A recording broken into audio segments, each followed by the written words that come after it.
Welcome into AFL Advance. This is Advance for week number 3. I am Josh and RVD is with me as we record this episode on Saturday night. We are in the middle of week 2. Some games have already been played, some games haven't, so you'll see that as we go along. RVD, we turn our attention now to week 3, and there are some interesting games on the docket. And right off the bat on Thursday Night Football, an NFC West matchup between Danny's San Francisco 49ers and Joker's Rams. Now Danny, we all counted him out early because his roster is deficient compared to other teams in the NFC. He's off to a 2-0 start. Conversely, the majority of us, picked Joker to win the NFC West. He won the vote in AFL. He's off to an 0-2 start, had the big upset against Magic in week 1, did have a forced loss in week 2. If he falls to 0-3, it's going to be getting late early for the Rams. This is a huge matchup. And I gotta tell you, RVD, I'm tired of sitting on this show and saying Danny's gonna lose because of his roster and being wrong. So this week, I'm gonna predict Danny to win this game. Joker's gotta show me something, so I'm going with the 49ers. Yeah, Danny keeps proving us wrong left and right. However, looking at it, I don't think Joker's gonna let himself go to 0-3. He's gonna fight tooth and nail to win this game. So I'm not saying that it's the roster, but Joker's going to be fighting for this one, so I'm going to go Rams. All right, let's turn our attention to the Sunday games now. This one's going to be in London, England, as Livingston's Jacksonville Jaguars play host to Field of Dreams Baltimore Ravens. The Ravens are 1-0. The Jags are 0-1. They got blown out by Stokes' Texans in week 1. Hard to really judge him for that. Stokes is going to blow a lot of guys out along the way. Conversely, Frank had a big victory over SJR week 1. I think I'm going to go with Frank in this one. I don't really have a strong feel for either of these guys, but I was impressed enough with the SJR victory to go ahead and pick them in this matchup here. Yeah, these are definitely two teams that I've not had a chance to watch either of their games, and I don't know if I'll get to watch the Jaguars in week 2, but I don't know that much about them, but I'm with you on this one. I'm going to go with Frank's Ravens. All right, well, one guy you do know a lot about is A-Bomb. You saw him firsthand week 1 when his Broncos beat your Chargers. He backed it up week 2 with a big victory over Roman's Cowboys, and don't look now, but A-Bomb is 2-0. But the task gets a little more difficult this week as his Broncos travel to Buffalo to take on Nino's Bills. Nino is widely considered the best player in AFL, doesn't have the best roster this year, but is still one of the best players. His Bills are 1-0 as we talk currently. As much as I respect what A-Bomb's done so far, I can't pick against Nino in this spot. I think the Bills get a victory and the Broncos get their first loss of the season. Yeah, A-Bomb has been playing great. Unfortunately, those first 2 games were with me and Roman. He's going to get his welcome to AFL moment in week 3, and I'm going to go with Nino's Bills. All right, an NFC South matchup that I'm very much looking forward to. These guys wanted to be in the same division, and now we're going to find out who gets the upper hand in the first matchup. Justin's Saints, that are 1-0, haven't played week 2, and Rod's Panthers, 0-1, lost week 1 to Danny's 49ers. Justin's playing really well right now. He won week 1 over Mustang, had a big comeback victory. He's playing well in other streams I've seen, both CFM-wise and just ranked money game-wise. I'm going to lean on Justin right now. He's made some win-now moves, adding to his defensive line. He picked up Whitney Merciless from Stokes earlier this week. I think the Saints have something going here. I don't really know much about Rod when it comes to Madden. We're going to learn about him as the season goes on, but right now, I'm going to go with the momentum, and the momentum right now is pointing to the Saints for me. I agree with you. I'm going to go with Justin here as well. I think he's got a really good feel for this game. I think he feels very comfortable with his team. And during week 1, these 2 guys were playing at the same time, and they were in a party chat together, talking to one another with 2 different games. So maybe we can get a little bit of commentary with this game as well. But I'm going to go with the Saints. I wouldn't be surprised by that at all. They did that when they were in the MLB league with us. It makes it much more entertaining to listen to it. And if that happens, I think the league would be better for it. So I hope that happens. My game this week, my Chicago Bears host Flip's Steelers. The Steelers are 0-2 this season, losing to Mustangs Vikings in week number 2. My Bears have yet to play week 2, so we're still sitting on our 0-1 record after losing to the Falcons week 1. I'm not going to predict my own game, but I will say I got to find a way to score more than 10 points on offense. I only scored 10 week 1. Got to find some consistency there. RVD, who do you like in this game? It would be a little bit easier knowing the week 2 outcome with your game, but I don't think Flip's got it there just yet, and you're going to be a tough task for him, so I'm going to go with the Bears. Yeah, Flip inherited a great Steelers roster, and as we talked about on the preseason preview show, he really took some of the older parts on the Steelers and made them younger. Younger doesn't always equal better right off the bat. I think we think the arrow's pointing up for the Steelers, but I don't think it's super surprising that they're struggling right out of the gate because he still has some young pieces he needs to build up. But I think we both agree that we like what he's doing with that team, and he's got a good chance to get his first win in Chicago. I hope he doesn't get it done. All right, RVD, one guy you're really familiar with, KK the Destroyer, Detroit Lions, had a big Week 2 victory last week. We all counted him out against E-Dub's Giants, said the rosters just weren't going to match up. He got a big victory in overtime, pick 6 to the house to win the game. Conversely, Costa was flying high after his Week 1 victory, and then he ends up losing Week 2 to the Packers. So both of these teams sitting at 1-1, arrow pointing up for the Lions a little bit, arrow pointing down for the Falcons.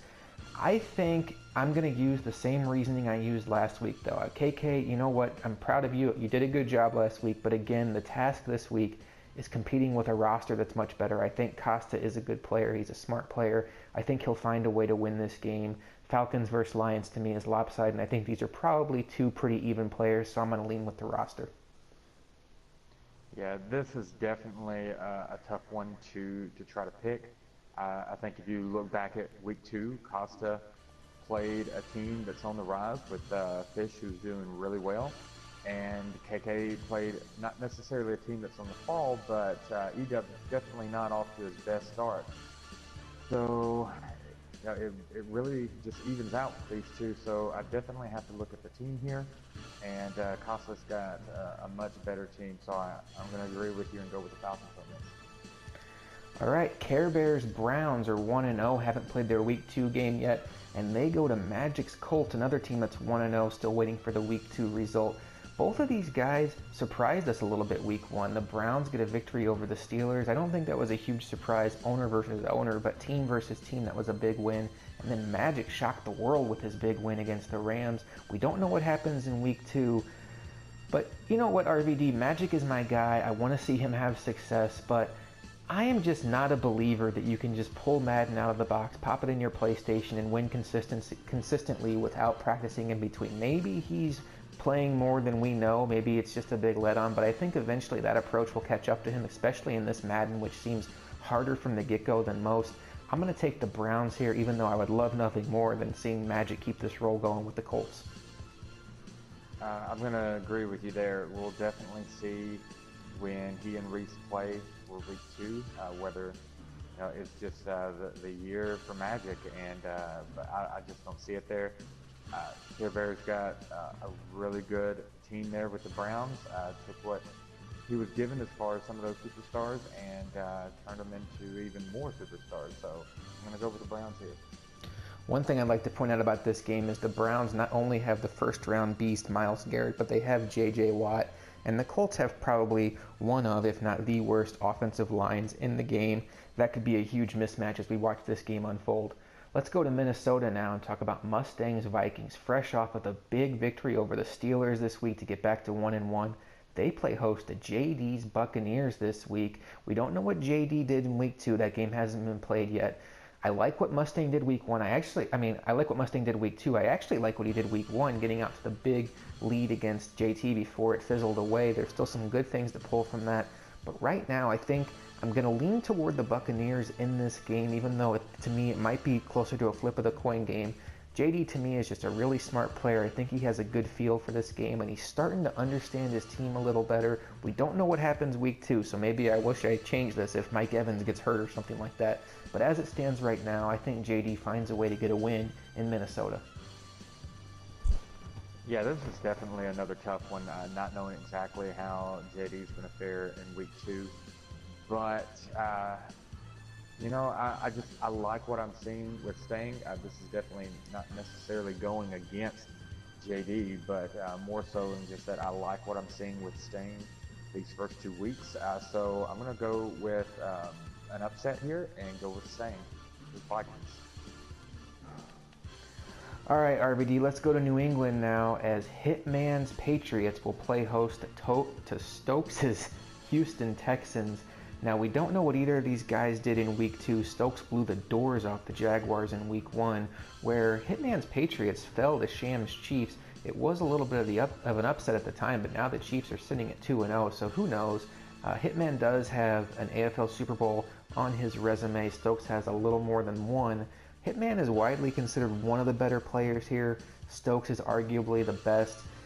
At this point in time, with the loss to Sham still in the front of my mind, I think I'm going to pick Stokes here. I think Stokes is a guy that might not be having as much success as he would like in Madden 18 to this point. I know he's taken some disappointing losses in PS4, but his team looks really buttoned up in AFL, and I think his Texans are going to find a way to win this game.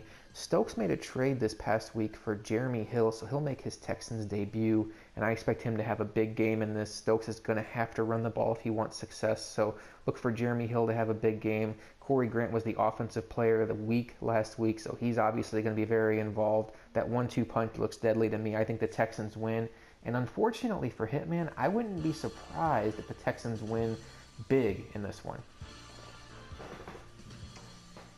Yeah, this is a game that I really like to watch, but I'm going to go the other way. I'm going to go with Hitman in this one. Stokes, we don't know exactly how he's going to fare with Week 2. He did blow the Jags completely out of the water, but I think Hitman can surprise us with this one, and I'm going to go with them with an upset over the Texans. Definitely one of the games this week that I'm most looking forward to watching.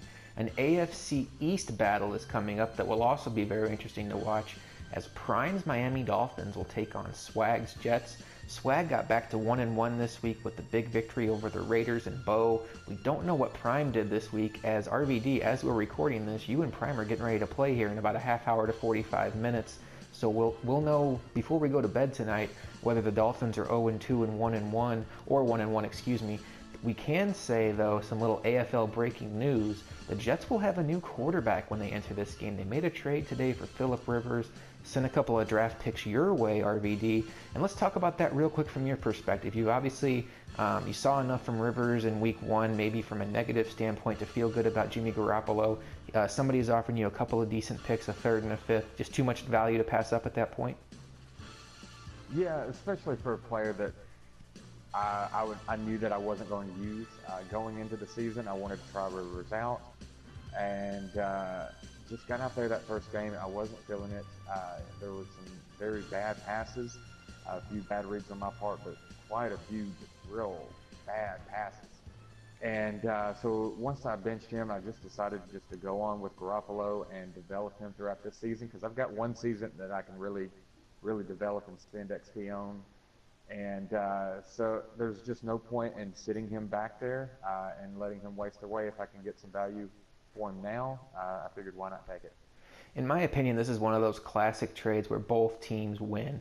For the Jets, it makes all the sense in the world to get a guy that can actually throw passes out there versus the garbage Swag was dealing with in the first 2 weeks. And if Rivers can start completing passes the way he's running the ball with Gurley, that Jets offense is going to be something to deal with. And then for you, like you said, to get some value for a guy that was just going to ride pine and eat up a big chunk of your salary cap, it just makes all the sense in the world. And a third round pick and a fifth round pick is solid value. As far as this game goes, I think it's interesting. Prime, to me, had every opportunity in the world to win Week 1. Swag actually started off really bad against Nino and then came back and made a game, and then Week 2 was really dominant against Bo. I think I'm going to pick Prime to win this game, but I don't feel comfortable at all. I think Swag's going to be a lot better than people think. The Jets, to me, still need some help on that roster, but he's done a good job making this team better than what it was out of the box. It wouldn't surprise me if they win, especially at home. I'm going to lean towards Prime, though, even though I'm not 100% confident. What do you think about this game? Yeah, I think it's really even. However, I think the biggest thing here is Swag is still trying to figure out his roster, and it's being the first time with Rivers and Gurley. Uh, I'm gonna go with Prime, but let me tell you, if Swag can get behind Gurley and just use Rivers just to keep things alive and put everything behind Gurley, I think he's going to have a lot of success. One thing to keep an eye on in this game, Prime has been trying to aggressively acquire a linebacker. He's not happy with the way his linebackers are playing, and that's not a good sign when you go up against a big run team like the Jets and a guy like Todd Gurley. All right, let's take a look now at the AFC East, as Emo's Eagles will play host to E-Dub's Giants, fresh off of the heartbreaking loss on Monday Night Football last week to the Lions. The Eagles are 0-2. The Giants sit at 1-1. RVD, I'm going to go with the Giants here. I don't know if I want to call it E-Dub being angry or whatever off of that loss. I haven't seen anything out of the Eagles at this point that would make me pick them against a guy like E-Dub. I'm thinking that loss last week for the Giants was more of a blip on the radar screen than a trend. I think the Giants get back in the win column this week in Philadelphia. Yeah, E-Dub is going to be out for blood. He's the type that if he loses, he's going to figure out what went wrong, what happened, and he's going to come back with a vengeance. So I don't see Morrison really standing a chance here, so I'm going to go with the Giants. All right, well, T-Mag is in a tough spot this week. His Seahawks are 0-2 after losing an overtime game week 1 and then a 1-point loss week 2 to Danny. Just tough way to be 0-2 when you play that close. And his present for that is to go to Tennessee and take on MVP's Titans. MVP is arguably the best guy in AFL right now, right in that conversation with guys like Stokes and Nino. T-Mag to me was a sleeper heading into this year. He has a great roster. I think he's an underrated player in that division. But with Danny already at 2-0 and him already at 0-2, if he gets to 0-3 this week, it's going to get late early for the Seahawks. And I just don't feel comfortable right now picking against MVP. The way I saw him just completely dot up Bo in that first game against the Raiders, when the Raiders I thought had a superior roster, MVP was out there just scoring at will. His defense looks lights out. I'm going to have a hard time picking against MVP at all on this AFL Advance, and I'm certainly not going to do it in this spot, but hopefully for T-Mag he can figure something out and find a way to leave Tennessee with a victory, but I'm going to predict the Titans win this one. Yeah, Pick is one of those who, when things start to go wrong, he can get frustrated, and it just snowballs from there. And that's exactly what we saw happen with Bo. And I can see that happening here with this game, with Pick making a few early mistakes, and everything just snowballing from there, and more mistakes. And MVP's one that you can't make mistakes on. Or with. So I'm going to go with MVP here. It's a great call. I could definitely see the snowball effect in this kind of game. The way MVP plays defense, the way he plays offense, if you give him an inch, he's going to take a mile, and I could see that playing out this week. In Green Bay, the 2-0 Green Bay Packers and Fisher will play host to SJR's Cincinnati Bengals. The Packers had the big win last week in Atlanta, where the Bengals are 0-1. They still play Stokes this week. We'll see what happens in this game. I saw some things this week on Fisher against Costa that I liked offensively. He did have a couple of interception returns for touchdowns. I didn't get a chance to see SJR's week 1 game against the Ravens, and obviously he hasn't played Stokes yet. To me, this is a flip of the coin game, but when a guy is 2-0 and playing well and beating decent players along the way, I don't want to pick against them. So I'm going to go with the momentum of the Packers right now and say that Fisher gets to 3-0, and I would say a surprising 3-0 because not a lot of people expected him as a newer guy to have this much success early on. Good for him. I think the Packers win this game. Yeah, Fisher's been playing really well with the Packers, and even though the Packers are really good in the NFL, the Madden Packers aren't nearly as there, but he's taking them and he's really making them look good right now. So I'm gonna go with you on that. Fisher Packers over the Bengals. All right, RVD, the 2-0 Kansas City Chiefs and Sham head to your place to take on your 0-1 Chargers. We're going to find out if you're going to be 1-1 or 0-2 later on. Jimmy Garoppolo, it's now without question his team. Phillip Rivers has been sent on his way. What has to happen for your Chargers to get back on track this week? got to protect the ball first and foremost. Got to protect the ball. Get into my run game a little bit more. I wasn't feeling comfortable offensively, defensively, nothing in that game. So just be a little bit more comfortable. I changed my playbook a little bit. Took some things out that I knew I wouldn't use, and put some things in there that I think will work. So we'll see how that goes in week 2 and heading into week 3. All right, well, my prediction for this game is I'm going to stay with you and say you win this game. I picked you week 1 and it didn't come through. We don't know what's going to happen week 2. I know you're a good player. I know you'll figure it out. And, selfishly, I like seeing Sham have success. I wish I could root for both of you, but obviously that's not possible. It wouldn't break my heart if Sham got to 3-0 because I like seeing him have success. But I think you're going to figure it out. I think you'll find a way to win. But, if you don't and Sham gets to 3-0, he's going to be another one of those teams that we're like, whoa, look at the Chiefs. So a very intriguing AFC West matchup here early on. Let's go to the Sunday night slate. And we have Bailey's 2-0 Washington Redskins. Got the victory over Emo week 1. Got the force win against Joker week 2. Week 3, if you base it on what we've seen so far out of Bo, another not super difficult matchup. Bailey can't control who he's playing, but I think the Redskins will win fairly easy here against Bo's 0-2 Raiders. I am interested to see what happens. We know Bailey's a good player, but I am interested to see what happens when he plays a little bit tougher competition. But right now, a little bit easier competition. I do think, though, Bo, as the snowball effect happened in week 1, it's just one of those games that happens to all of us. Week 2, he was right there with Swag, and Swag pulled away at the end. I think by the end of this season, Bo's going to be a 6 or 7 win team. But in this spot, I'm going to take Bailey's Redskins to win at home on Sunday Night Football. Yeah, we had talked earlier on in one of our podcasts about the difference between competitive and simulation, and I was talking to Bo earlier today, and he had not played any simulation up until now. And it's all been ranked competitive play, and he said that to him feels like the biggest drawback. And so I can definitely see that. But he's going to have to protect the ball. He's going to have to do better offensively. And Bailey's a tough one to do that against. So I don't see him coming out this week and doing that just yet. So I'm going to go with the Redskins. It's worth noting that let's just go to the stats real quick, just to be accurate. In that game against Swag, Todd Gurley had 205 yards rushing. And this week, Bailey's going to be bringing David Johnson with him. So that's definitely something to watch when that game kicks off. And then the last game on the slate, Monday Night Football in Arizona. Reese's Arizona Cardinals play host to Roman's 0-2 Dallas Cowboys. The Cowboys lost last week to the Denver Broncos. I think Reese is about to be underway right now with Magic in week 2. So we don't know what the result of that game is, but I really like what I'm seeing from Reese right now. He's playing confident, but he's not playing cocky, which is, I think, the balance he needs to find to have success in this league. He's built the team the way he wants it. People made fun of him, but I think the way this game plays right now, having elite players in your secondary makes all the difference in the world. I think Roman's going to try the best he can to lean on Ezekiel Elliott, and if he's able to run the ball, maybe this game will be close, but I think if Reese can slow down the run and force Roman to pass, this game could get out of hand. Either way, close or blowout, I'm going to say the Cardinals win this game. Yeah, I'm going to go with you on that and say the Cardinals win.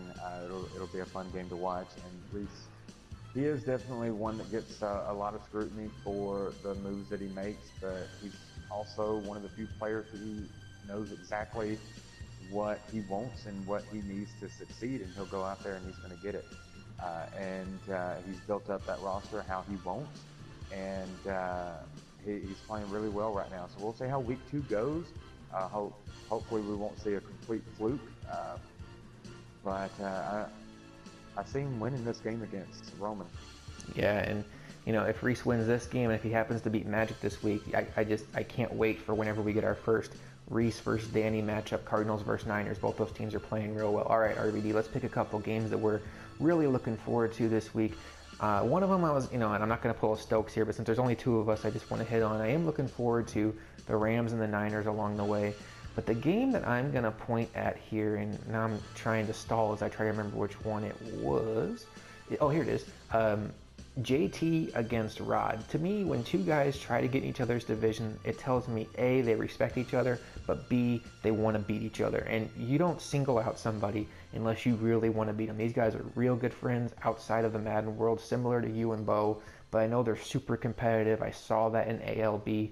I'm just really intrigued what happens in this game.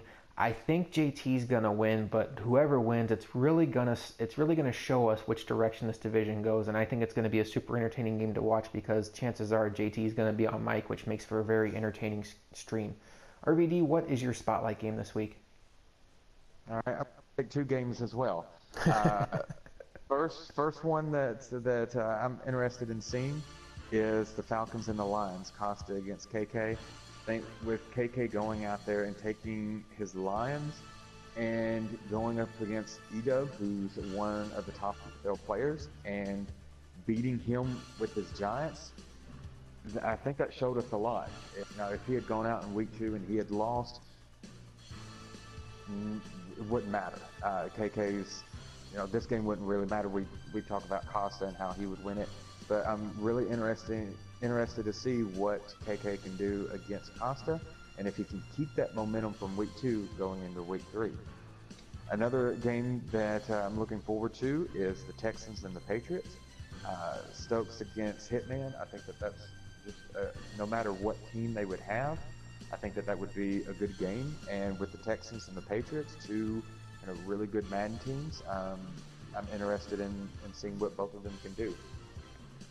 Let me throw one more game into the mix here. Fisher's Packers against SJR's Bengals. We don't know what's going to happen to SJR week 2. He is playing Stokes. I think that would make him a bit of an underdog. So if we think that SJR could lose that game, even if he's 1-1, but let's just say he's 0-2, you have an 0-2 Bengals team that a lot of us thought was going to win the division, and then you have a 2-0 Packers team that not many people picked to win the division. The result of this game could drastically swing one of their seasons. If the Packers win, all of a sudden SJR could potentially be 0-3, and the Packers could be 3-0.